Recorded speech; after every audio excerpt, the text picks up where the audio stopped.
Oh, Caitlin Clark is in Miami. Yes, Caitlin Clark is in Miami right now with Aaliyah Boston. And what does this mean? Probably nothing. She is probably just going to watch her friends play basketball. It is hilarious. It is hilarious, and who knows? Caitlin Clark just pulled up in Miami alongside Aaliyah Boston, and the timing couldn't be louder. This isn't some random off-season getaway or cute photo moment.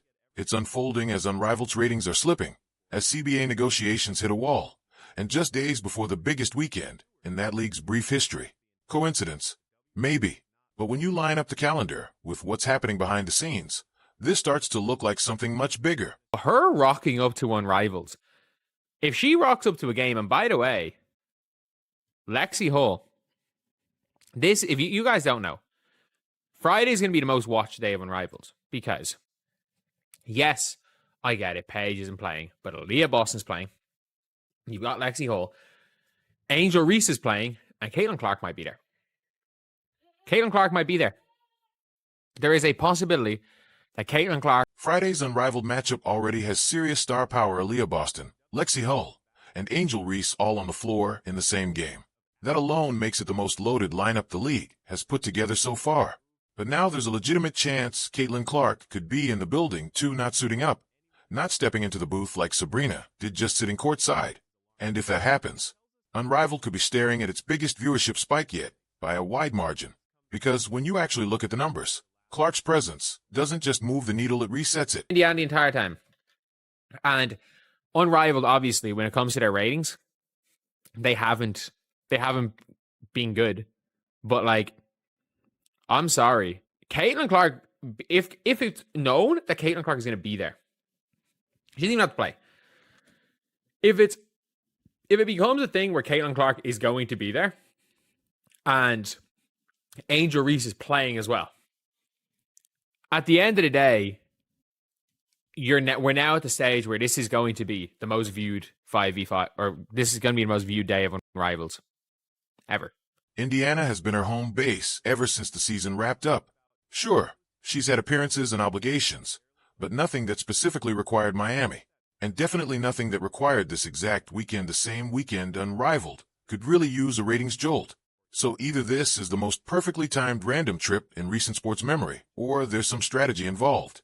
Because when you're the most valuable draw in women's basketball, your location alone becomes a headline. Every appearance, even just sitting courtside, sends a signal. Now, let's zoom out and look at what Unrivaled's numbers actually look like right now, because the context here really matters. Huge thing being like the return, make it a big thing being like to watch this week. Make it an event that Angel Reese is back. We're going to have Caitlin Clark in attendance. This is like, and then suddenly if Unrivaled randomly picks up, let's just say Unrivaled, with all of that being said, they were able to get 400,000 viewers, which is a record for Unrivaled. Nothing crazy. Like 20% of what Caitlin will pull in an NBA game. Since launch, the league's viewership has been sliding. Not just underwhelming, far below the level they'd need to validate the business model they sold to investors. This is a league that positioned itself as real competition for WNBA attention.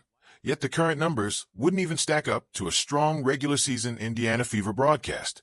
But here's where things shift.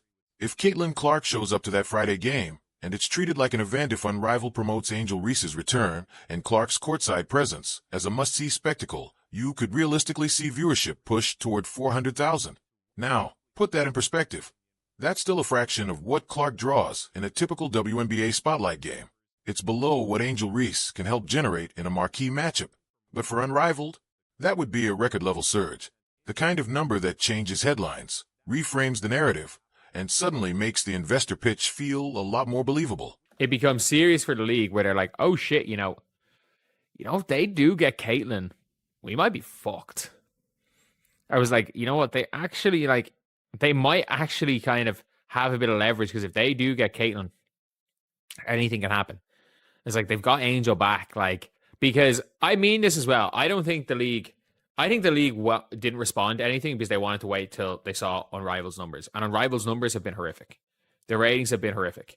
And like, I think right now, when it comes down to it, like everyone's talking about the players' leverage. Certain players have leverage. Angel Reese going back to Unrivaled helps the player. Like, helps the player is going to help the players get more money. It is. And this is where it turns into a chess match. The WNBA has gone quiet on CBA negotiations, completely quiet. No public urgency, no dramatic back and forth. And there's a theory that actually makes a lot of sense. Maybe they were waiting to see what Unrivaled's real numbers looked like before deciding how aggressively to negotiate. They needed to know whether this new league was a legitimate threat or just theoretical leverage for the players. When Unrivaled's early ratings came in, they were rough. On paper, that should have weakened the players' bargaining power overnight. Unless one variable changes everything. If Caitlin Clark can demonstrate even indirectly that Unrivaled becomes instantly relevant the moment she shows interest, even passive interest, even just by being in the building, then the leverage conversation shifts again. Because if one appearance can transform viability, that's not theoretical power. That's measurable impact. It goes 5v5. Maybe Unrivaled goes 5v5 and she plays. She plays, they're like, you know what? Yeah, you can go to Indiana. We're going to go to Indiana. We're going to go to Iowa. Like, there is definitely a deal that can be made that could get Caitlin Clark to Unrivaled. Albeit, I don't think that deal is going to happen anytime soon. I don't think she will. But I think they're, like, hypothetically, if there's no WNBA season, and it turns out that, like, at the end of the day, she might play in it. Again, I put that at a really low percentage. We're just spitballing based on a picture we're in fucking Miami. At the end of the day, this could be nothing. She might not even show up in Unrivaled. Look at the leverage this creates. Angel Reese returning to Unrivaled already strengthens the player's position. It signals buy-in to the alternative league. It drives headlines. It keeps Unrivaled in the broader basketball conversation during a critical negotiating window. But Caitlin Clark, simply showing up even as a spectator, operates on an entirely different level. That's the pressure point, because it suggests something the WNBA would rather not validate publicly. That Clark has the influence to elevate any basketball product she's connected to, even indirectly. If her presence alone can spike attention, viewership, and media coverage, that's tangible proof of market power. In negotiation terms, perception matters. And the perception that Clark could, under the right circumstances, consider involvement with another league adds weight to the player's side of the table. Not because she's leading the union, not because she's making public demands, but because her influence is measurable and everyone involved knows it. The timing of this. I mean, I get it. Caitlin's had some prior obligations, but she hasn't had that many. And if you guys agree that, you know, we just want to see Caitlin Clark play basketball again, subscribe. We are still fighting. We've lost 4 subscribers. We are fighting to stay above 57 point. We're finally get back over 57.2k. We are fighting and we're losing it badly. We got back to 57.18 and then we lost 8 subscribers in the last hour. So yeah, Now, let's separate reality from narrative. The actual odds of Caitlin Clark playing in Unrivaled as it's currently structured? Extremely low. The 3-on-3 format doesn't naturally fit her style. She's consistently shown a preference for traditional 5-on-5 basketball. And financially, with her endorsement portfolio, she has zero obligation to play year-round. But that's not the real story. What matters is perception. What matters is the possibility, even a small one, staying alive. Because in negotiations, you don't always need a move to happen. You just need it to feel possible. If CBA talks were to completely collapse and a lockout became reality, the equation changes fast. In that scenario, Unrivaled suddenly isn't an off-season experiment. It's one of the only professional platforms available. And if adjustments were made shifting to 5-on-5, hosting games in Iowa or Indiana, structuring the league around elements that align with Clark's preferences, then you're no longer talking about impossible. You're talking about improbable. And in high-stakes negotiations, improbable is powerful enough to influence leverage. As with the Breanna Stewart, I think if nothing else, the players are at least, I'm not going to say they're showing that they have leverage, but they're now in a position where it's like they're doing things that absolutely could be something or could be nothing. And there are chess moves that a Caitlin Clark can make, because we all noticed that like Caitlin Clark is more relevant to this than anyone. Like, the reason why the players have leverage is Caitlyn. Ironically, Caitlyn getting injured is one of the other reasons why the league is hesitant to give up money. But at the end of the day, Caitlyn pulling off a chest. Here's another angle that often gets overlooked. Caitlin Clark's injury during the WNBA playoffs isn't just a personal setback, it sent shockwaves through the league. Executives saw their star go down, watched ratings dip immediately, and realized just how fragile their entire business model is when it hinges on one player staying healthy. That's a nightmare scenario for league leadership. It forces them to protect their top asset, which means keeping tight control and limiting player freedom to compete elsewhere. Anything that risks another injury is seen as a threat. From Clark's side, that same injury underscores why leverage matters. What happens to her earning potential if she suffers a serious injury, and the WNBA doesn't have the long-term financial structure to back her? What if the league stalls in growth because they underpaid their star and she loses interest in promoting it? Clark needs the players to succeed in these negotiations almost as much as anyone else, not out of personal financial desperation, thanks to her endorsements, but to safeguard her long-term position and influence. Be a swinging point in these CBA negotiations, because we want to say, oh, she's not in the PA. No, Caitlin Clark is the most important player in the WNBA, by bar none. Like, I don't, and by the way, I don't think Caitlin Clark is going to cross the picket line. I don't think she's going to cross the picket line. I think there's a near 0% chance of that. I wouldn't be that surprised. Again, I think there is a 20% chance Caitlin Clark doesn't play another professional basketball game in her career. Like, I'm saying, if there's no WNBA anymore, I think there's a small chance, but a chance nonetheless, that she's effectively a Team USA player and plays in exhibitions, or de facto retires by 30. Like, she could be done by 30. But at the end of the day, this is kind of one of those. This Miami trip could very well be a calculated chess move, and it's a smart one. Clark doesn't need to say a word publicly. No statements about the CBA. No commentary on Unrivaled. No hints about her future. All she has to do is show up, be seen with friends, maybe attend a game, and let everyone speculate. That speculation alone puts pressure on the WNBA to move in negotiations. Here's the thing about public chess moves. They only work if people notice them. Clark going to Miami unnoticed does nothing. But Clark going to Miami and sparking a news cycle questions about Unrivaled, what it could mean for the WNBA. Could she play there? That accomplishes exactly what it needs to. It reminds everyone she has options, or at least the power to create options if she wants. The Players Association doesn't need Clark to cross a picket line. They don't need her to commit to Unrivaled. They just need her visibility to force the league to factor her potential moves into every calculation. And that's exactly what this Miami trip does. Now, let's talk about the elephant in the room.